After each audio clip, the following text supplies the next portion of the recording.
بسم اللہ الرحمن الرحیم۔ قبل اس کے کہ اپنی گفتگو کا آغاز کریں اس سے پہلے آگاہ کی خدمت میں سلام پیش کرتے ہیں۔ السلام ورحمۃ اللہ وبرکاتہ۔ ضامن میڈیا کی طرف سے میر احمد علی خان نے سوال کیا کہ دشمن شناسی کی اہمیت کیا ہے؟ دشمن شناسی کی اہمیت بسم اللہ الرحمن الرحیم یہ ہے کہ انسان اپنے دشمن کو کیسے پہچانے۔ یعنی یہاں دشمن سے مراد میرا ذاتی دشمن نہیں ہے کہ میں اپنے ذاتی دشمن کو جانتا ہوں، میرا دشمن کون ہے۔ یہاں اس دشمن کو پہچاننا ہے جو اللہ کا دشمن، اللہ کے نبی کا دشمن، اللہ کے دین کا دشمن، اللہ کے رہبروں کا دشمن، مومنین کا دشمن۔ کیسے پہچاننا شناسی سے مراد یہ ہے مطلب کہ انسان بھائی پہچاننے کا طریقہ تو یہی ہے۔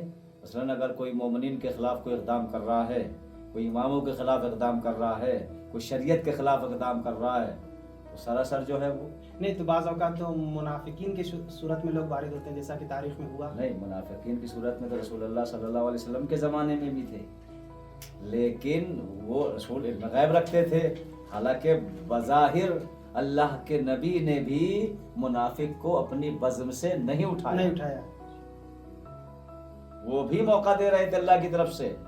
تو اب آپ کو منافق کو پہچاننے کا ذریعہ یہ ہے جو ہمارے علماء نے، جو ہمارے اماموں نے، جو ہمارے رہبروں نے جس طرح زندگی گزاری ہے۔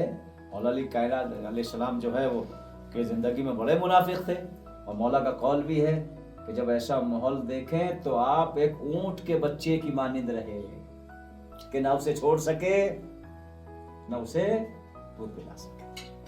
تو منافق کو پہچاننے کا ذریعہ حدیث، امام کے اقوال، قرآن کی آیتیں، یہ ہمارے پاس ذریعہ ہے۔ کتنا اہمیت رکھتا ہے دشمن شناسی؟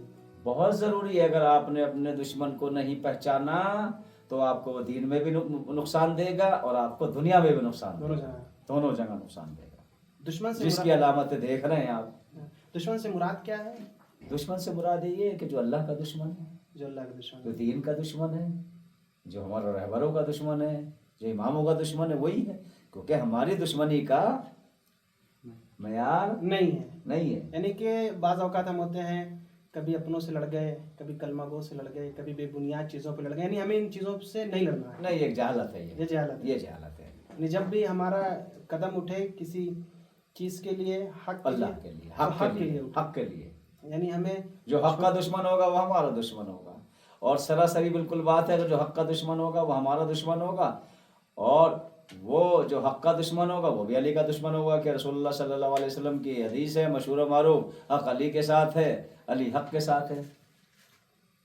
اور بہت مشہور و معروف، ابھی دشمنی کی آپ بات کر رہے تھے، بہت مشہور و معروف ہے غدیر کا قول جو نبی نے مولا بنانے کے بعد غدیر میں ہاتھ اٹھائے ہیں نبی کریم صلی اللہ علیہ وآلہ وسلم نے، تو پہلا جملہ یہ تھا اللہم والے من والا ہو، آدے من آدھا ہو، وغزل من غزلا۔ سمجھے؟